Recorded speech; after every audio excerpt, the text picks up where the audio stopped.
Kim Chu, emosyonal na humakat ng award.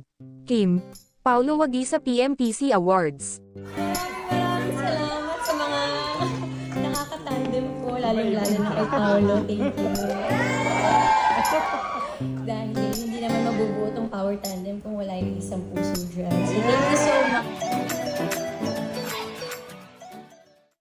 Mangiyak-ngiyak na tinanggap ni Kim ang kanyang tropeyo at buong pusong nagpasalamat sa ilang tao na nakatulong sa kanya upang magampanan ng maayos ang kanyang unang bida kontra bida role sa telebisyon.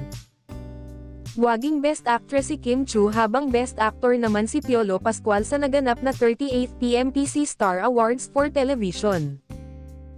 Idinaos ang awards night sa Dolphy Theater ng ABS-CBN Building, kung saan itinanghal ngang Best Actress si Kim para sa seryeng Linlang, at si Piolo bilang Best Actor for Pamilya Sagrado.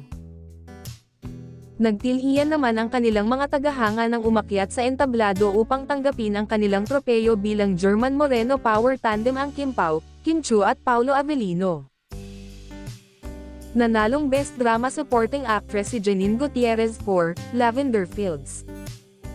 Narito ang ilang kapamilya stars ang nagwagi ng awards. Kim Chu Best Drama Actress, Linlang. Janine Gutierrez Best Drama Supporting Actress, Lavender Fields. Piolo Pascual Best Drama Actor, Pamilya Sagrado.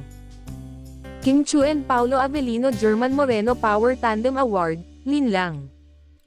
Janice de Belen Ading Fernando Lifetime Achievement Award.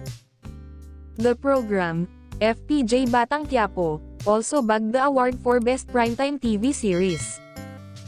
Personal na tinanggap ni Coco Martin at ng mga direktor niya ang tropeyo bilang Best Primetime TV Series para sa FPJ Batang Quiapo.